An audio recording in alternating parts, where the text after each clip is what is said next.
ನಿಮಗೆ ಹೆಚ್ಚು ಪ್ರೇರಣೆ ನಿಮ್ಮ ತಾಯಿ ಅದರ ಬಗ್ಗೆ? ಖಂಡಿತವಾಗಿ ಅದು ಜನಪದ ಕಲೀಲಿಕ್ಕೆ ಅಥವಾ ಅದ್ರ ಬಗ್ಗೆ ಇದು ಮಾಡಲಿಕ್ಕೆ ಅದೇ ಕಾರಣ. ನಾನು ಜಾನಪದ ಅಧ್ಯಯನ ವಿಶೇಷವಾಗಿ ಆಯ್ಕೆ ಮಾಡಿಕೊಂಡಿದ್ದು ಅದೇ ಕಾರಣಕ್ಕೆ. ಇಷ್ಟೆಲ್ಲ ಇದೆಯಲ್ಲ, ಏನಿದೆ ಇದರೊಳಗಡೆ, ಹೆಂಗಿದನ್ನು ಅರ್ಥ ಮಾಡ್ಕೊಳ್ಬೇಕು ಅಂತ ಓದೋಕ್ಕೋಸ್ಕರವಾಗಿಯೇ ನಾನು MA ಡಿಗ್ರಿ ಸೇರಿದಾಗ ಆಪ್ಷನಲ್ಸ್ಗಳನ್ನು ಆಯ್ಕೆ ಮಾಡಿಕೊಡ್ಬೇಕು ಅಂದಾಗ ನಾನು ಜಾನಪದದ್ದು ಕೇಳಿದೆ. ಅವರು ಭಾಳ ಜನ ಜಾನಪದಕ್ಕೆ ಅಂತ ಬರೋರು. ಅದಕ್ಕೆ ಸುರುದ್ರಪ್ಪನವ್ರು ಏನು ಮಾಡಿದರು, ಕರೆದು ಒಬ್ಬೊಬ್ಬರನ್ನೇ ಮಾತಾಡಿಸಿ ಅವನ ಹಿನ್ನೆಲೆ ತಿಳ್ಕೊಂಡು ಅವ್ರಿಗೆ ಮಾತ್ರ ವಿಷಯ ನೀನು ತಗೋ, ಇಲ್ಲಾಂದರೆ ಇನ್ನೊಂದು ಬದಲಾವಣೆ ಮಾಡ್ಬೋದು ಅವರು. ಕೊನೆಯಲ್ಲಿ ನಾವು ಹೋಗಿ ಇನ್ಯಾರಿಗೂ ಕೊಡೋದಿಲ್ಲ, ಮುಗಿದೋಯ್ತು ಸೀಟು ಅಂತೇಳಿ ಹೇಳಿದರು. ಕೊನೆಯಲ್ಲಿ ನಾನು ಹೋದೆ ಇಂಟರ್ವ್ಯೂಗೆ. ಅವರು ನನ್ನನ್ನು ನೋಡಿಬಿಟ್ಟು ಇದಕ್ಕೆ ಫಿಟ್ ಅಂತ ಹೇಳಿ ಅನ್ಸ್ಕೊಂಡ್ರೆ ಏನೋ, ಆಯಿತು ನಿನಗೆ ಕೊನೆ, ಇನ್ಯಾರಿಗೂ ಕೊಡೋದಿಲ್ಲ ಅಂತ ಹೇಳಿ ನನಗೆ ಜಾನಪದಕ್ಕೆ ಆಯ್ಕೆ ಮಾಡಿದರು. ಹಾಗಾಗ್ಬಿಟ್ಟು ನಾನು ಈ ಕ್ಷೇತ್ರಕ್ಕೆ ಬಂದೆ. ಈ ಕ್ಷೇತ್ರಕ್ಕೆ ಬಂದಿದ್ದರಿಂದ ಜಾನಪದ ಕ್ಷೇತ್ರದಲ್ಲಿ ಬಗ್ಗೆ ಕನ್ನಡದಲ್ಲಿ PhD ಜಾನಪದ ಅದೇ ಆ ವಿಷಯ, ನಮ್ಮ ಊರಿನ ವಿಷಯ ಇದೆಯಲ್ಲ ಆ ವಿಷಯನ್ನೇ ತಗೊಂಡು ಇದು ಮಾಡಿದೆ. ಆಮೇಲೆ ಬಹಳ ಆಳವಾಗಿ ಅದನ್ನು ಅಧ್ಯಯನ ಮಾಡಲಿಕ್ಕೆ ನನ್ನ ಬದುಕಿನ ಒಂದು ಭಾಗ ಮಾಡಿಕೊಂಡೆ. ನನಗೆ ಇಂಟರ್ನ್ಯಾಷನಲ್ ವರ್ಕ್ಶಾಪ್ಸ್ ಅಂತ ಉಡುಪಿನಲ್ಲಿ ಖುಷಿ, ಹರಿದಾಸ ಭಟ್ರು ಅವರೆಲ್ಲ ಸೇರಿ ಮಾಡಿದರು. ಅದು ಫೋರ್ಡ್ ಫೌಂಡೇಶನ್ದು. ಅದರಲ್ಲಿ ಬಹಳ ದೊಡ್ಡ ದೊಡ್ಡ ವಿದ್ವಾಂಸರು, ಅಂತಾರಾಷ್ಟ್ರೀಯ ಮಟ್ಟದವರು, ಯಾರು AK Ramanujan, Peter J Claus, Alan Dundes ಅಂತ ಎಲ್ಲರಿಗಿಂತನೂ ಮೇಧಾವಿ ಅಂಥವರೆಲ್ಲ. ಫಿನ್ಲ್ಯಾಂಡಿನ ಬಗ್ಗೆ ಅವರು ಫಿನ್ಲ್ಯಾಂಡಿನ ಬಗ್ಗೆ ಹೌದು ಅವರು ಮಾಡಿದ್ರು.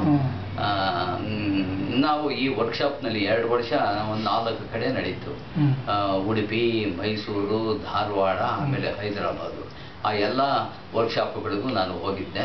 ಬಹಳ ಅನುಕೂಲ ಆಯಿತು. ನಾನು ಏನು MA ಡಿಗ್ರಿನಲ್ಲಿ ಇಲ್ಲಿ ಯೂನಿವರ್ಸಿಟಿನಲ್ಲಿ ಕಲ್ತಿದ್ದೆ, ಅದು ಪ್ರಾಥಮಿಕವಾದ್ದಾಯಿತು.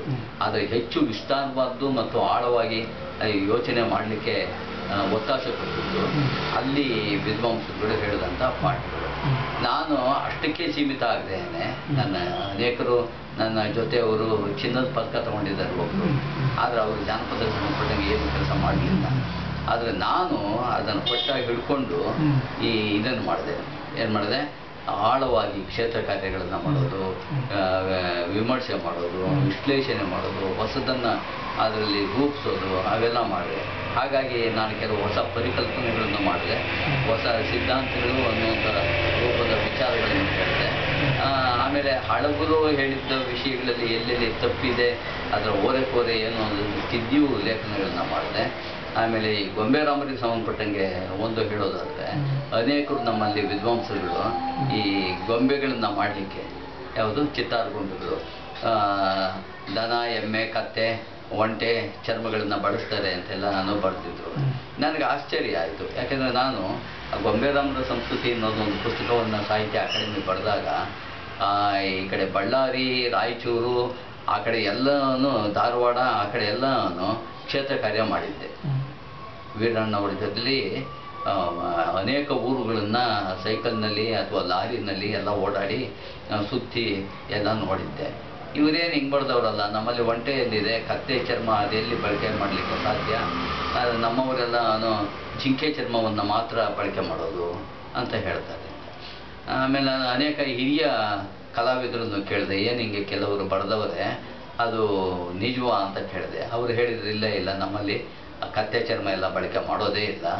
ಆಮೇಲೆ ಎಮ್ಮೆ ಚರ್ಮ ಮಾಡಿದರೆ ಅದು ದಪ್ಪ ಆಗುತ್ತೆ, ಅಷ್ಟು ಸೊಗಸು ಕಾಣೋದಿಲ್ಲ ಅಂತ. ಅಂಥವನ್ನೆಲ್ಲ ನಾನು ತಿದ್ದಿ ಬರೆದೆ.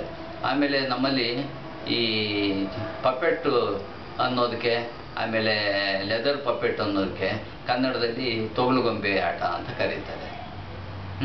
ಆದರೂ ವಾಸ್ತವವಾಗಿ ಅದು ತೊಗಲು ಅನ್ನೋದು ಒಂದು ಕಾಲಕ್ಕೆ ನಿಜ, ಅದು ಜಿಂಕೆ ಚರ್ಮನೇ ಆಗಬೇಕಾಗಿತ್ತು ಅಂತ.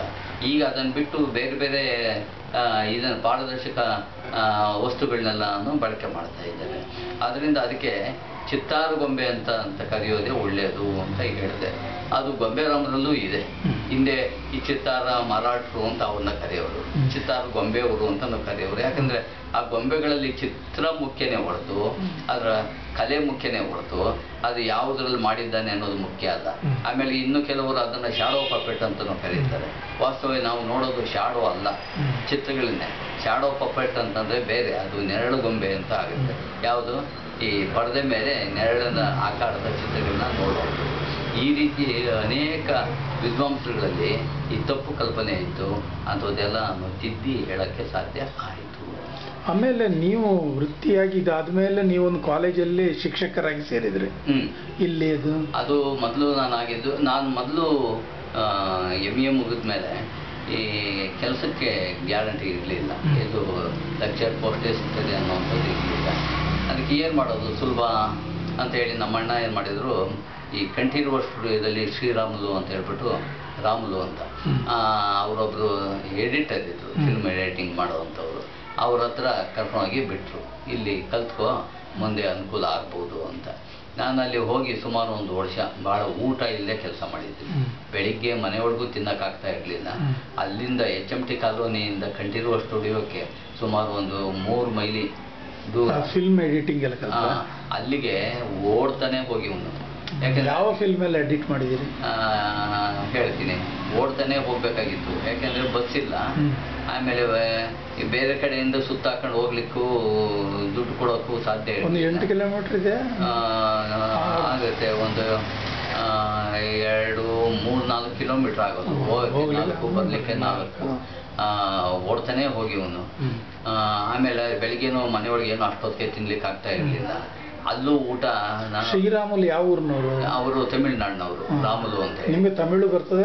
ಇಲ್ಲ ಇಲ್ಲ ಇಲ್ಲ ಇಲ್ಲ, ಅವ್ರಿಗೆ ಕನ್ನಡನೂ ಬರೋದು, ಅದರಿಂದ ನಮ್ಗೆ ಹೊಂದಾಣಿಕೆ ಆಯ್ತು. ನೀವು ಫಿಲ್ಮ್ ಎಡಿಟಿಂಗ್ ಎಲ್ಲ ಎಡಿಟಿಂಗ್ ದೊಂಬರ ಕೃಷ್ಣ ಅಂತ ಒಂದು ಆದ್ರೆ ಎಡಿಟಿಂಗ್ ಎಡಿಟರ್, ಅದರ ಡೈರೆಕ್ಟರ್ ಯಾರು? HMK ಮೂರ್ತಿ ಕೇಳಿ. ಕರೀಂ ಖಾನ್ರು ಅದಕ್ಕೆ ಸಾಹಿತ್ಯ ಬರೆದಿದ್ರು. ಅದ್ರದ್ದು ನೀವು ಆಗ ಡಿಸಾಲ್ವ್ ಎಂಥದ್ದು ಬೇರೆ ಬೇರೆ ಟೆಕ್ನಿಕ್ ಆಗ ಫಿಲ್ಮ್ ಸ್ಲಿಪ್ ಬರ್ತಾ ಇತ್ತು. ಅದು ನೆಗೆಟಿವ್ ಮಾಡಿ ಹಾಕೋದು, ಅದನ್ನ ನೆಗೆಟಿವ್ ರಿಮೂವ್ ಮಾಡೋದು. ಅದ್ರಲ್ಲಿ ನಿಮ್ಮ ಹೆಸರೆಲ್ಲ ಇದೆ? ಇಲ್ಲ, ಅದ್ರೊಳಗಿಲ್ಲ. ಯಾಕೆಂದ್ರೆ ನಾನು ಬರೀ ಕಲೀಲಿಕ್ಕೆ ಸೇರಿತ್ತು. ಅದು ಸಂಭಾವನೆ ಇಲ್ಲ, ಸಂಭಾವನೆನೂ ಇಲ್ಲ, ಏನೂ ಇಲ್ಲ. ಅವರೆಲ್ಲ ಕಾಫಿ ಎಲ್ಲ ಕುಡಿಯೋರು, ಕುಡೀರಿ ಅನ್ನೋರು. ನಾನು ಅವ್ರು ಕಾಫಿ ತಿಂದು ಕುಡಿತಾ ಇರಲಿಲ್ಲ, ಮಾಂಸನೂ ತಿಂತಾ ಇರಲಿಲ್ಲ. ಹಾಗಾಗಿ ಎಷ್ಟೋ ದಿವಸ ಉಪವಾಸ, ಬೆಳಿಗ್ಗೆಯಿಂದ ಸಂಜೆವರೆಗೂ ಉಪವಾಸ ಮಾಡಿಕೊಂಡು ರಾತ್ರಿ ಮನೆಯೊಳಗೆ ಬಂದಾದ್ಮೇಲೆ ಒಂದು ಸ್ವಲ್ಪ ಊಟ ಮಾಡಿದ್ವಿ. ದಿವಸಕ್ಕೆ 1 ಹೊತ್ತು. ಅದು ಭಾಳ ಹಿಂಸೆ ಇದಾಯಿತು. ಕೆಲವು ಯಾಕೆ ಮಾಂಸ ತಿಂತಿರ್ಲಿಲ್ಲ? ಅದು ಚಿಕ್ಕ ವಯಸ್ಸಿನಲ್ಲಿ ಈ ಕೆಲವರು ನಿಮ್ಮಂಥವ್ರು ಬರೆದ ಪುಸ್ತಕಗಳನ್ನ ಓದಿ ಪ್ರಭಾವಕ್ಕೆ ಬಿಟ್ಬಿಟ್ಟಿದ್ದೆ. ಈ ಮಾಂಸ ತಿನ್ಲಿಕ್ಕೆ ಯಾವಾಗ ಸ್ಟಾರ್ಟ್ ಮಾಡಿದ್ರು? ಆಮೇಲೆ ಅವಾಗ ಡಿಗ್ರಿ ಎಲ್ಲ ಆಗಿ ಕೆಲಸಕ್ಕೆಲ್ಲ ಸೇರಿದ್ದಾದ್ಮೇಲೆ ಆವಾಗ ಅಂದ್ಕೊಂಡೆ, ಅಯ್ಯೋ ನಾನು ತಿನ್ನೋದೇ ಚೂರು. ಆಮೇಲೆ ಯಾವುದಾದ್ರೂ ಊರುಗಳಿಗೆ ಮನೆಗಳಿಗೆ ಹೋದಾಗ ನಮ್ಮ ತಿಂತಾನೆ ಅಂತ ಮಾಡಿರ್ತಾರೆ. ಆಮೇಲೆ ನಮಗೆ ಬೇಡ ಅಂದಾಗ ಅವರು ಪ್ರತ್ಯೇಕ ನಮಗೆ ಸಾರ್ಗೀರು ಮಾಡೋದು ಕಷ್ಟ ಆಗೋದು. ಅದಕ್ಕೆ ಅಂದ್ಕೊಂಡು ನಾವು ಯಾಕೆ ಅವರಿಗೆ ಇಷ್ಟೊಂದು ಹಿಂಸೆ ಕೊಡಬೇಕು, ಏನು ನೀವು ಈಗ ಮಾಡಿಬಿಟ್ರಿ ನಾವೇನು ಮಾಡೋದು ಇಷ್ಟೊತ್ತಿನಲ್ಲಿ ಅಂತೇಳಿ ಪಾಪ ಹೆಂಗಸರುಗಳು ಭಾಳ ಕಷ್ಟಪಡೋರು. ಅದಕ್ಕೆ ಅಯ್ಯ ತಿನ್ನೋದೇ ಒಂಚೂರು ಅಂತ ಹೇಳಿ ಆಮೇಲೆ ತಿನ್ನಕ್ಕೆ. ಫಿಲ್ಮ್ ಎಡಿಟಿಂಗ್ 1 ವರ್ಷ ಮಾಡಿದ್ರೆ ಆಮೇಲೆ ಏನು ಮಾಡಿದ್ರಿ? ಆಮೇಲೆ ಅಲ್ಲೇ ಅದು ಕಂಠೀರವ ಸ್ಟುಡಿಯೋ ಎಲ್ಲ ಆಯಿತು. ಅಲ್ಲಿ ಯಾಕೋ ಯಾರೋ ಒಬ್ಬ ಕಲಿಯಕ್ಕೆ ಬರೆದ ಇವನಿದ್ದ ನಿರ್ದೇಶಕ, ಅವನು ಸ್ವಲ್ಪ ಗುರು ಅನ್ನೋನು. ನಾನು ಇಲ್ಲಿ ಬೇಡ ಅಂತ ಬಿಟ್ಟು ಆಮೇಲೆ ಕಿರಂಗೆ ಹೇಳಿದೆ, ಕಿರಂ ಮೇಷ್ಟ್ರಿಗೆ. ಅವ್ರೇನು ಮಾಡಿದ್ರು ಅಂದರೆ, ಕನ್ನಡ ಮೇಷ್ಟ್ರಾಗಿದ್ರು, ನನ್ನ MA ಕನ್ನಡ ಮಾಸ್ಟ್ರು. ಅವ್ರಿಗೆ ಸಾರ್ ಹಿಂಗಾಗಿದೆ ಅಂದೆ. ಅವ್ರೇನು ಮಾಡಿದ್ರು, ವಿಜಯಮ್ಮ ಅವ್ರ ಹತ್ರ ಕಳಿಸಿದ್ರು. ಅವರು ವಿಜಯಮ್ಮ, AS ಮೂರ್ತಿ, ಆಮೇಲೆ ಅವರು ಗೌರಿ ಸುಂದರ್ ಅವರೆಲ್ಲಾನು ಸಿನಿಮಾಗಳನ್ನ ಮಾಡ್ತಾ ಇದ್ರು. ಯಾವುದು ಸುಂದರ್. ನೀವು ಲಂಕೇಶ್ ಸಿನಿಮಾದಲ್ಲಿ ಆಕ್ಟ್ ಸ್ವಲ್ಪ ಆಚೀಚೆ ಹೋಗೋ ಸುಮ್ಮನೆ ಒಂದು ಈ ಕಡೆಯಿಂದ ಆ ಕಡೆ ಅಲ್ಲಿ ನಮ್ಮ ಯೂನಿವರ್ಸಿಟಿನಲ್ಲಿ ಶೂಟಿಂಗ್ ನಡೆದಾಗ ಒಂದಿಷ್ಟು ಜನ ಹಿಂಗೆ ಹೋಗೋದನ್ನ ಇದು ಮಾಡಿದ್ರು. ಅದು ಆಮೇಲೆ ಅಲ್ಲಿ ವಿಜಯಮ್ಮ ಅದ್ರೊಳಗೆಲ್ಲ ನಾನು ಸೆನ್ಸರ್ ಸ್ಕ್ರಿಪ್ಟ್ ಬರೆಯೋದು ಅದೆಲ್ಲ ಒಂದು ಸ್ವಲ್ಪ ಮಾಡಿಕೊಂಡೆ. ಆಮೇಲೆ ಅದು ಆಗ ಅವರು ರೂಪತಾರದಲ್ಲಿ ನನಗೆ ಒಂದು 10 ರೂಪಾಯಿ ಸಂಭಾವನೆ ಕೊಡೋದು. ಆಗ ಅವರು ಉದಯವಾಣಿಯಲ್ಲಿ ಉದಯವಾಣಿಯವರು. ಅವಾಗ ನಾನು ಅನೇಕ ಲೇಖನಗಳನ್ನು ನಾಟಕವನ್ನ ಬರೆದೆ. ಯಾವುದು? ದೀಪಾವಳಿ ವಿಶೇಷ? ಇಲ್ಲ, ಸಿನಿಮಾ ಥಿಯೇಟರ್ಗಳಲ್ಲಿ ಕೆಲಸ ಮಾಡುವಂಥವರು ಅವರ ಇವರ ಕೆಲಸಗಾರರ ಇದು ಯಾವ ಪತ್ರಿಕೆ? ಅದು ರೂಪತಾಳದಲ್ಲಿ ಪ್ರಕಟ ಆದವು. ಆಮೇಲೆ ಇದು ಆ ವರ್ಷ ಇದು ಮಕ್ಕಳ ಚಿತ್ರಗಳದ್ದು ಒಂದು ವರ್ಷ ಅಂತ ಆಯಿತು. ಮಕ್ಕಳ ಆ ಸಿನಿಮಾಗಳ ಬಗ್ಗೆ ಹೆಂಗಿದ್ರು ಅಲ್ಲೇ ನೋಡಿದ್ನಲ್ಲ ನಾನು ಇದರಲ್ಲಿ ಸ್ಟುಡಿಯೋದಲ್ಲಿ, ಅವನ್ನೆಲ್ಲ ಇಟ್ಕೊಂಡು ಏನು ಮಾಡಿದೆ, ಒಂದು ಡಿಶುಮ್ ಮಕ್ಕಳ ಚಿತ್ರಗಳು ಅಂತ ಹೇಳಿ ಒಂದು ಲೇಖನ ಬರೆದಿದ್ದೆ. ಅದನ್ನು ವಿಜಯಮ್ಮ ರೂಪತಾರದಲ್ಲಿ ಪ್ರಕಟ ಮಾಡಿದ್ರು. ಆಮೇಲೆ ಈ ಒಬ್ಬ ಇವು ಯಾರು, ನೀವು ಆಗ ಕನ್ನಡ MA ಆಗಿ ದೊಂಬಾರ್ ಕೃಷ್ಣದಲ್ಲಿ ಬಾಲನಟನಾಗಿ ಆಕ್ಟಿಂಗ್ ಮಾಡಿದವ, ಎಂಥದ್ದು ಭಾಳ ಚೆನ್ನಾಗಿದೆ. ಆತನ ಬಗ್ಗೆನೂ ಒಂದು ಪರಿಚಯವನ್ನ ನಾವು ರೂಪತಾರದಲ್ಲಿ ಮಾಡಿದ್ದೆ. ನೀವು ಹಾಗೆ ಕನ್ನಡ MA ಆಗಿತ್ತು, ಅದು ನಿರುದ್ಯೋಗಿ ಆಗಿದ್ರೆ? ನಿರುದ್ಯೋಗಿ. ಅದಕ್ಕೆ ಇದನ್ನೇನಾದ್ರು ಕಲ್ತ್ರೆ ಆಗುತ್ತೇನೋ ಅಂತ ನೋಡಿದೆ, ಆದ್ರೆ ಇದು ಅಷ್ಟೇ. ಹಾಗೆ 2 ವರ್ಷ ಅಲ್ಲಿ ಹೋಯ್ತು? ಇಲ್ಲ, 1 ವರ್ಷ ಹೋಯ್ತು. ಆಮೇಲೆ 2ನೇ ವರ್ಷಕ್ಕೆ ಅಯ್ಯೋ ಇದು ಬೇಡ ನಮ್ಗೆ ಅಂತ ಹೇಳಿ ಬಿಟ್ಬಿಟ್ಟು, ಅಷ್ಟೊತ್ತೇನಾಯ್ತು ಅಂದ್ರೆ ಈ ಪತ್ರಿಕೆಯಲ್ಲಿ ಒಂದು ಸುದ್ದಿ ಓದಿದೆ, ನಾಗೇಗೌಡರು ಒಂದು ಜಾನಪದ ಟ್ರಸ್ಟ್ ಅಂತ ಹೇಳಿ ಮಾಡಿದ್ದಾರೆ. ನೀವು PhD ಆಮೇಲೆ ಮಾಡಿದ್ದೆ ನೀವು?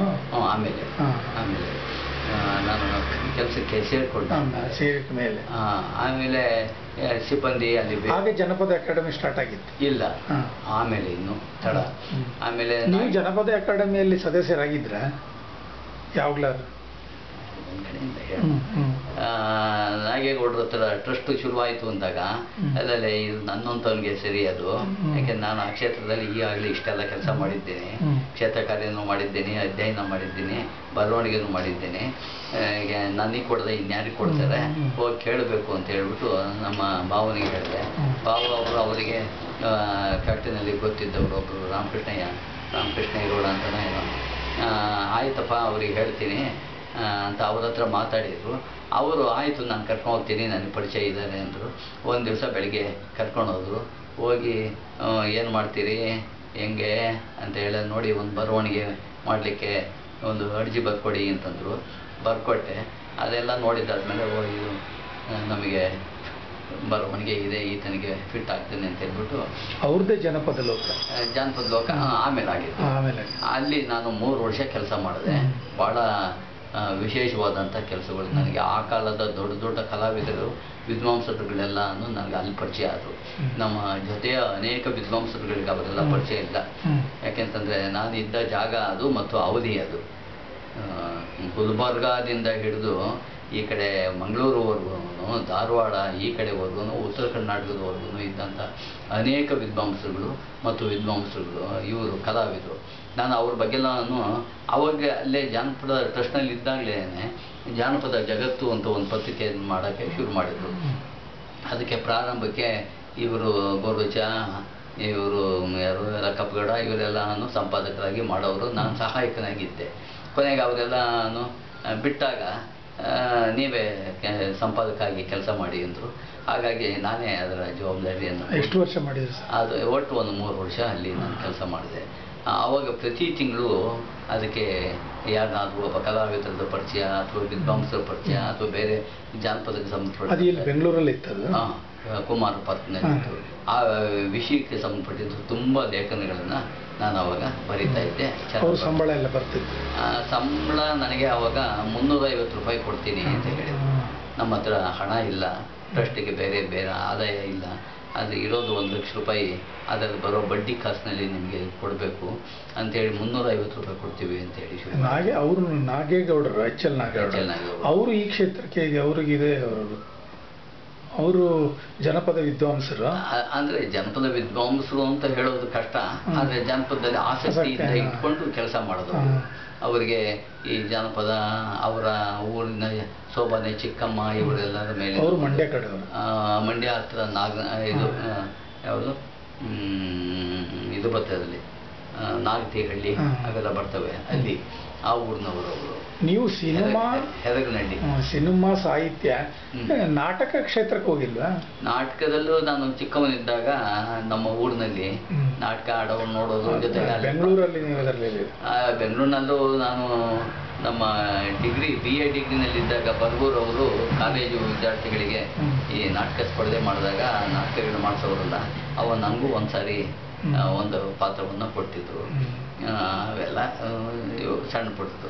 ಅದಕ್ಕಿಂತ ಹೆಚ್ಚಾಗಿ ನಾನು ಹೈಸ್ಕೂಲ್ SLC PUC ನಲ್ಲಿದ್ದಾಗ ನಮ್ಮ ಹೈಸ್ಕೂಲ್ನಲ್ಲಿ ನಾಟಕಗಳನ್ನ ಮಾಡೋರು. ಯಾರು ನಮ್ಮ ಮಾಸ್ಟರು C ಹನ್ಮೇಗೌಡ ಅಂತ ಇದ್ರು, ಅವರು ವಾರ್ಷಿಕೋತ್ಸವಕ್ಕೆ ನಾಟಕಗಳನ್ನ ಮಾಡಿಸೋರು. ಅದರಲ್ಲಿ ನನಗೆ ಪ್ರಧಾನವಾದ ಪಾತ್ರಗಳೇ ನೆನೆ ಕೊಡೋರು. ಅದು ಸ್ತ್ರೀ ಪಾತ್ರಗಳು, ಈ ಮಲಮಗಳು, ಆಮೇಲೆ ತಾಯಿ ಕರಳು ಅಂಥವೇನೋ ಕೆಲವು ನಾಟಕಗಳು, ಅದರಲ್ಲಿ ಮುಖ್ಯವಾದ ಪಾತ್ರಗಳನ್ನು ಅಲ್ಲಿ ಮಾಡ್ತಾ ಇದ್ದೆ. ಆಮೇಲೆ ಅದಾದಮೇಲೆ ನಾನೇ ಕೆಲವು ನಾಟಕಗಳನ್ನ ಬರೆದು ನನ್ನ ಓರಿಗೆ ಹುಡುಗರಿಗೆ ಕಲಿಸಿ ನಾವು ಅದನ್ನು ಊರಿನಲ್ಲಿ ಯಾರಾದರೂ ನಾಟಕ ಆಡಿದಾಗ ಅಲ್ಲಿ ಅದನ್ನು ಪ್ರದರ್ಶನ ಮಾಡ್ತಾ ಇದ್ವಿ. ಸ್ವಲ್ಪ ಹೊತ್ತು ಒಂದು 6 ಗಂಟೆ ಒಳಗಾಗಿ ನಾಟಕಗಳನ್ನ ಮುಗಿಸೋದು. 5 ಗಂಟೆಗೆ ನಾಟಕ. ಓಕೆ, ನೀವು MA ಆದಮೇಲೆ 2 ವರ್ಷ ಫಿಲ್ಮ್ ಎಡಿಟಿಂಗ್, 3 ವರ್ಷ ಜನಪದ, ಒಂದು ವರ್ಷ ಸಿನಿಮಾ ಇದೆ, ಮತ್ತೆ 3 ವರ್ಷ ಬಿಟ್ಟು ಅದೇ ಜಾನಪದದಲ್ಲಿ 3 ವರ್ಷ ಅಲ್ಲಿ ಈ ಜಾನಪದ ಲೋಕದ ನಕ್ಷೆಗಳೆಲ್ಲ ಶುರುವಾಗ್ತಾ ಇತ್ತು. ಆಗ ನಾನು ಬಿಟ್ಬಿಟ್ಟೆ, ಟ್ರಸ್ಟನ್ನು ಬಿಟ್ಬಿಟ್ಟೆ. ಬೇರೆ ಕಡೆ ಸಿಕ್ತು. ಆಮೇಲೆ ಸಿಕ್ತು ಅನ್ನೋದಕ್ಕಿಂತ ಅಲ್ಲಿ ಸ್ವಲ್ಪ ಬೇರೆ ಕೆಲವರಿಂದ ಕಿರಿಕಿರಿ ಆಕೆ ಶುರುವಾಯಿತು. ಆಮೇಲೆ ನಾನು ನಮ್ಮ ಕಿರಮ್ಗೆ ಹೇಳಿದೆ. ಅವರು ಹೌದಾ ಬೇಡ ಬನ್ನಿ ಅಲ್ಲಿ ಹಂಗಾದ್ರೆ ಅಂತ ಹೇಳಿ ನನ್ನ ಶ್ರೀಪಾದರಾವ್ ಅಂತೇಳಿ ಒಬ್ಬರು ಯಾವುದೋ ವ್ಯಾಲಿ ಸ್ಕೂಲ್ನಲ್ಲಿ ಕಾರ್ಯದರ್ಶಿ ಆಗಿದ್ರು. ಅಲ್ಲಿ ಅವ್ರ ಮನೆ ಕರ್ಕೊಂಡಿದ್ದೆ. ಸರ್ ಹಿಂಗೆ ಇವರಿಗೆ ಒಂದು ಕೆಲಸ ಬೇಕು, ಹೀಗೀಗೆ ನನ್ನ ವಿದ್ಯಾರ್ಥಿ ಅಂತೇಳಿ ಹೇಳಿದರು. ಅವರು ಮೇಷ್ಟ್ರ ಬಗ್ಗೆ ಅವ್ರಿಗೆಲ್ಲ ಒಳ್ಳೆಯ ಅಭಿಪ್ರಾಯ ಇತ್ತು. ಅದರಿಂದ ಹೌದಾ ಹಾಗಾದರೆ ನೀವು ನಾಳೆಯಿಂದ ನಮ್ಮ ಸ್ಕೂಲ್ಗೆ ಬಂದು ನೋಡಿ, ನಿಮಗೆ ಅಲ್ಲಿ ಪರವಾಗಿಲ್ಲ ಕೆಲಸ ಮಾಡ್ಬೋದು ಅಂತಂದ್ರೆ ಬನ್ನಿ ಅಂತ ಹೇಳಿದ್ರು. ನಾನು ಹೋದೆ, ನೋಡಿದೆ. ಆಮೇಲೆ ಆಯಿತು ಸರ್ ಅಂದೆ. ಸರಿ ನಾಳೆಯಿಂದನೇ ಬನ್ನಿ ಅಂತ. ನಾನು ಆಮೇಲೆ ಸರ್ ಇಲ್ಲ 1-2 ದಿವಸ 3 ದಿವಸ ಸಮಯ ಕೊಡಿ, ಯಾಕೆ ನಾನು ಇವಾಗ ಇಂಥ ಕಡೆ ಕೆಲಸ ಮಾಡ್ತಾ ಇದ್ದೀನಿ, ಅವ್ರಿಗೆ ಹೇಳಬೇಕು. ಹೇಳಿ 1-2-3 ದಿವಸ ಆದರೂ ಕೆಲಸ ಮಾಡಿ ಬಾಕಿ ಕೆಲಸ ಮುಗಿಸಿ ಆಮೇಲೆ ನಾನು ಬರ್ತೀನಿ ಅಂದೆ. ಆಯಿತು ಅಂದರು. ನಾನು ಇಲ್ಲಿ ಹೋಗಿ ಇವರಿಗೆ ಹೇಳಿದೆ, ಯಾಕೆ ಹೋಗ್ತಾ ಇದ್ದೀರಿ, ಇರಿ, ಮುಂದೆ ಏನಾದರೂ ಸರ್ಕಾರದಲ್ಲಿ ಅನುಕೂಲ ಆದರೆ ನಿಮ್ಮ ಸಂಬಳ ಸ್ವಲ್ಪ ಅನುಕೂಲ ಆಗ್ತದೆ, ಹಾಗೆ ಹೀಗೆ ಅಂದರು. ಬೇಡ ಸರ್, ಅದು ನನಗೂ ಕಷ್ಟ ಆಗ್ತದೆ ಅಂತೇಳಿ ಬಿಟ್ಟೆ.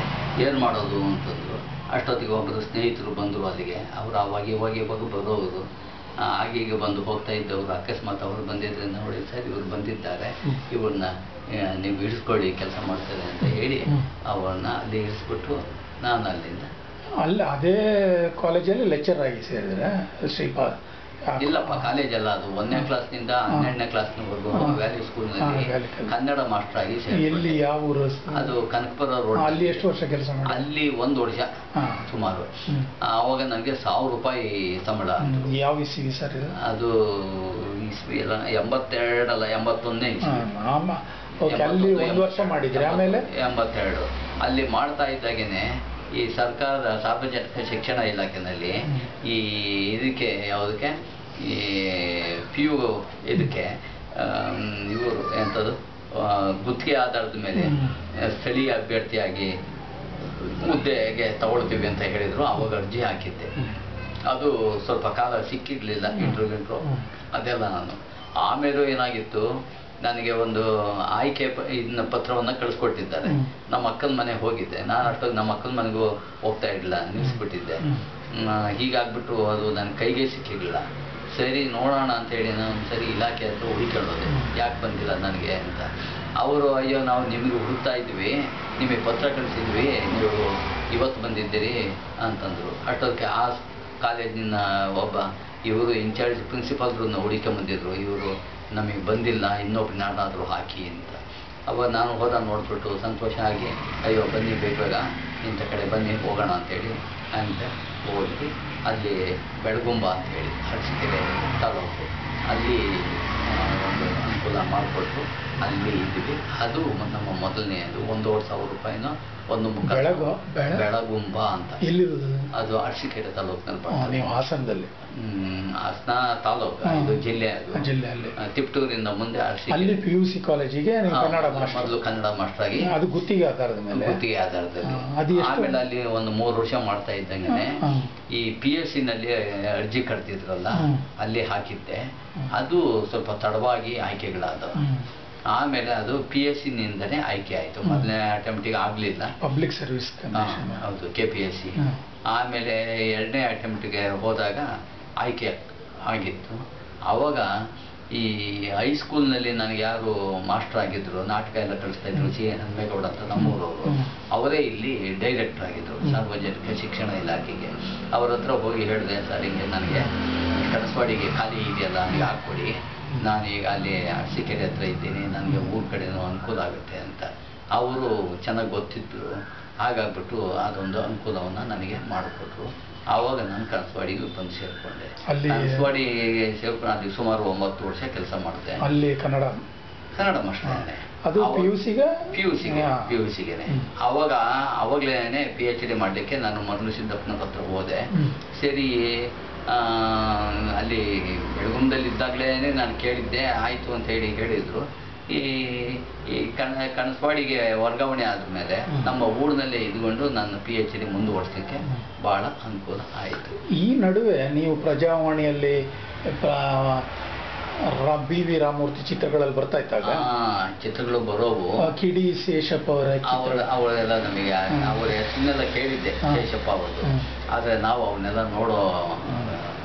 ಆಗ ವ್ಯಂಗ್ಯ ಚಿತ್ರಗಾರರು ಯಾರು ಪರಿಚಯ ಇರಲಿಲ್ಲ. ಆಗ ವ್ಯಂಗ್ಯ ಚಿತ್ರ ಬರೀತಿದ್ರ ಯಾರು ಆ ಟೈಮಲ್ಲಿ? ಈಗ ನೀವು ಸಿನಿಮಾ ಎಡಿಟಿಂಗ್ ಇರುವಾಗ, ಆಮೇಲೆ ಅಲ್ಲೇನಷ್ಟು ಆಚಾರ್ಯ ಕಾಲೇಜಲ್ಲಿ ಆಚಾರ್ಯ MT ಆಚಾರ್ಯರ ಸಂಪರ್ಕ ಇತ್ತಾಗಿಲ್ಲ ಇತ್ತಲ್ಲ.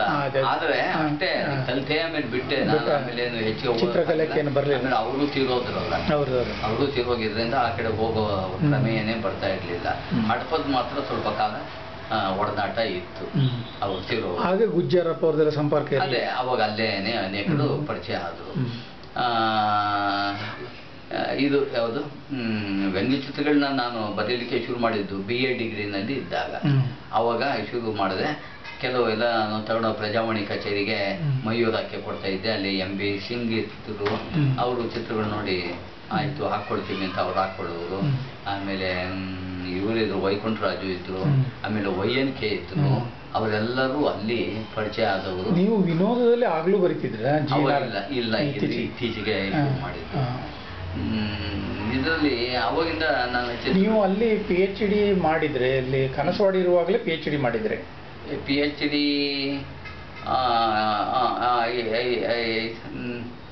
ಹೆಚ್ಚು ಕಡಿಮೆ ಮುಗಿತಾ ಬಂದಿತ್ತು. ಅಲ್ಲಿದ್ದಾಗ 9 ವರ್ಷ ಇದ್ದೆ. ಆಮೇಲೆ ಅಲ್ಲಿಂದ ಮೈಸೂರಿಗೆ ನಮ್ಮ ಸ್ನೇಹಿತರೊಬ್ರು, ಅವರು ಮನೆಯವರು, ನಮ್ಮ ತಾಯಿ ಎಲ್ಲ ಇಲ್ಲಿದ್ದಾರೆ, ಅವರಿಗೆ ಹುಷಾರಿಲ್ಲ, ನೋಡ್ಕೊಳ್ಬೇಕು. ನಮ್ಮನೆಯವರು ಆಯುರ್ವೇದ ಕಾಲೇಜಿನಲ್ಲಿ ಪ್ರೊಫೆಸರ್ ಆಗಿದ್ರು. ನೀವು ಮದುವೆ ಯಾವಾಗ? ಅದು ಇಸ್ವಿ ನನಗೆ ಗೊತ್ತಿಲ್ಲ ಮರೆ. ಅಲ್ಲ, ಮದುವೆ ಆಗುವಾಗ ನೀವು ಏನು ಲೆಕ್ಚರ್ ಆಗಿದ್ರ? ಲೆಕ್ಚರ್ ಆಗಿದೆ. ಅವರು ಡಾಕ್ಟರ್? ಅವರು ಅದೇ MBBS. ಇದು ನೀವು ಸಂಬಂಧದಲ್ಲಿ ಅದು ಅಕಸ್ಮಾತ್ ಪರಿಚಯ ಇತ್ತು. ಆಮೇಲೆ ಅವ್ರೇನು ಮಾಡಿದ್ರು, ನಮ್ಮ ಸ್ನೇಹಿತರು ಇನ್ನೊಬ್ಬರ ಕಡೆಯಿಂದ, ನೋಡಿ ನೀವು ಮೈಸೂರಿಗೆ ಹೋಗ್ಬೇಡಿ, ಹೆಂಗಿದ್ರು ನಿಮ್ಮ ಮನೆಯವರು ಅಲ್ಲಿದ್ದಾರೆ, ನಾನು ಇಲ್ಲಿ ಕನಸವಾಡಿಗೆ ಬರ್ತೀನಿ, ನನಗೆ ಬೆಂಗಳೂರು ನಮ್ಮ ತಾಯಿ ನೋಡ್ಕೊಳ್ಳೋಕ್ಕೆಲ್ಲ ಅನುಕೂಲ ಆಗುತ್ತೆ ಅಂದರು. ಆಯಿತು ಒಂದೇ ಪತ್ರ ಅನುಮತಿ ಕೊಟ್ಟೆ. ಅವರೆಲ್ಲ ವರ್ಗಾವಣೆ ಮಾಡಿದ್ರು. ನಾನು ಮೈಸೂರಿಗೆ ಹೋದೆ. ಮತ್ತು ನಿಮ್ಮ ಅಣ್ಣ ಕೆಂಪರಾಜ್ ಅವರು ಫೋಟೋಗ್ರಾಫರ್. ಕೆಂಪಣ್ಣ ಅವರಿಗೆ ಫೋಟೋಗ್ರಫಿ ಬಗ್ಗೆ ಹೇಗೆ ಆಸಕ್ತಿ? ಅದು ಒಂಥರ ವಿಶಿಷ್ಟವಾದ ಅಥವಾ ಆಕಸ್ಮಿಕ. ನಾನು ಅದೇ PUC ಆದಾಗ ಏನಾಯಿತು, ಈ ನಮ್ಮ ಮಾಸ್ಟರ್ ಅಣ್ಣಿಗೇರಿಯವರೇನೆ, ನಿನ್ನ ಚಿತ್ರ ಎಲ್ಲ ಚೆನ್ನಾಗಿ ಬರೀತೀಯಾ, ನಿನಗೆ ಆಸಕ್ತಿ ಇದೆ, ಒಂದು ಕೆಲಸ ಮಾಡು, ಫೋಟೋಗ್ರಫಿ ಕಲ್ತ್ಕೊಂಡ್ಬಿಡು, SJPಗೆ ಹೋಗಿ, ನಿನಗೆ ಅನುಕೂಲ ಆಗುತ್ತೆ, ಕೆಲಸಕ್ಕೆಲ್ಲ ಸುಲಭ ಆಗುತ್ತೆ ಅಂತಂದರು. ಆಯಿತು ಅಂತೇಳಿ, ನನಗೇನು ಬೆಂಗಳೂರು ಗೊತ್ತಿಲ್ವಲ್ಲ, ನಮ್ಮಣ್ಣ ಕರ್ಕೊಂಡು ಬಂದರು. ಬೆಳಿಗ್ಗೆ ಬಸ್ ಹತ್ಬಿಟ್ಟು ಬಂದ್ವಿ. ಅಲ್ಲಿ ಮಹಾರಾಣಿ ಕಾಲೇಜ್ ಹತ್ರ ಸ್ಟಾಪು, ಅಲ್ಲಿ ಇಳಿದ್ವಿ. ಅದೇ SJP, ಅಲ್ಲೇ ಒಳಗಡೆ ಹೋದ್ವಿ. ಅಲ್ಲಿ ಹೊಂಬಾಳ್ ಅಂತ ಅವ್ರ ಕಡೆ ವ್ಯಕ್ತಿ, ನನ್ನ ಫ್ರೆಂಡು, ನೀನು ಅವನ್ನ ಮಾತಾಡಿಸು, ನಿನಗೆ ಅನುಕೂಲ ಮಾಡ್ತಾನೆ ಅಂತ ಇವರು ಹೇಳಿದ್ರಲ್ಲ. ಹೋಗಿ ಆಫೀಸ್ನಲ್ಲಿ ಇವರು ಗುಮ್ಮಸ್ತರಾಗಿದ್ರು. ಸರ್ ಹಿಂಗೆ ಅಂದ್ರೆ, ಹೌದೇನಾ, ಯಾರು ಬಾಲ, ಏನೋ ಓದಿದೆ, ಕೂಡ ಇಲ್ಲಿ ಮಾಡಿಸ್ಕೊಳ್ದು ಅಂದರು.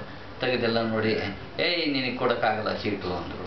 ಯಾಕೆ ಸಾರ್ ಅಂದೆ, ನೀನು ಬಯಾಲಜಿ ಓದಿದ್ದೀಯಾ, ನಾವು ಮ್ಯಾಥ್ಸ್ ಓದಿರೋರಿಗೆ ಅಷ್ಟೇ ಇಲ್ಲಿ ಸೀಟ್ ಕೊಡೋದು ಅಂದರು.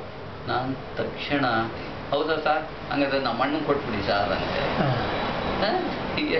ಏನು ಓದಿದೀಯೋ ಅಂದರು. ಸರ್ ಅವರು ಮ್ಯಾಥ್ಸ್ ಓದಿವ್ರೆ, PC M ಓದಿದ್ದಾರೆ, ನಾನು PC-B ಓದಿರೋದು, ನನಗೆ ಕೊಡೋಕ್ಕಾಗಲ್ಲ ಅಂದ್ರೆ ನಮ್ಮ ಅಣ್ಣಗಾದ್ರು ಕೊಟ್ಬಿಡಿ ಅಂತೆ. ನಮ್ಮ ಅಣ್ಣ ಅವ್ರಿಗೂ ಈ ಹೊಲ ಉತ್ಕೊಂಡು ಟ್ರಾಕ್ಟ್ರು ತಗೊಂಡಿದ್ವಿ, ಟ್ರಾಕ್ಟ್ರು ನಡೆಸ್ಕೊಂಡು ಟ್ರಾಕ್ಟರ್ನಲ್ಲಿ ಕೆಲಸ ಮಾಡ್ಕೊಂಡಿದ್ದವರು. ನನ್ನ ಸೇರಿಸ್ಲಿಕ್ಕೆ ಬಂದವರು ಅವ್ರಿಗೆ ಏನೋ ಸೇರ್ತೀಯನೋ ಅಂದರು. ಹ್ಞೂ ಸರ್ ಅಂದರು ಇವರು, ಯಾಕಂದ್ರೆ ಅಲ್ಲಿ ಅದ್ರ ಕಷ್ಟ ಸುಖ ಎಲ್ಲ ಗೊತ್ತಿತ್ತಲ್ಲ. ಆಯಿತು ಅಂತೇಳಿ ಒಂದು ಚಾನ್ಸ್ ಅಂತ ಹ್ಞೂ ಅಂದರು. ಸರಿ ನಾಳೆ ಮಾಡಿಸ್ಕೊಂಡೆಲ್ಲ ಎತ್ಕೊಂಬ ಅಂದರು. ಎತ್ಕೊಂಬಂದ್ವಿ. ಅವರು ಬಂದರು, ಸೇರಿಕೊಂಡ್ರು. ನಮ್ಮ ಅಣ್ಣನಿಗೆ ಆವಾಗ ಈ ಅವ್ರ ಮತ್ತೆ ಅಂತಾರಾಷ್ಟ್ರೀಯ ಬಹುಮಾನಗಳೆಲ್ಲ ಪಡೆದು ಅವರು ದೊಡ್ಡ ಫೋಟೋಗ್ರಾಫರ್ ಆದರು. ಅವರು ಅವರಿಗೆ ವ್ಯಂಗ್ಯಚಿತ್ರ ಇದ್ರ ಬಗ್ಗೆ ಇಲ್ಲ ನನಗೆ ಈ ವ್ಯಂಗ್ಯಚಿತ್ರದ್ದು ಆಸಕ್ತಿ ಬಂತು, ಫೋಟೋಗ್ರಫಿದು ಆಸಕ್ತಿ ಬಂತು, ಜಾನಪದ ಅಧ್ಯಯನದ್ದು ಬಂತು, ಸಾಹಿತ್ಯದ್ದು ಬಂತು.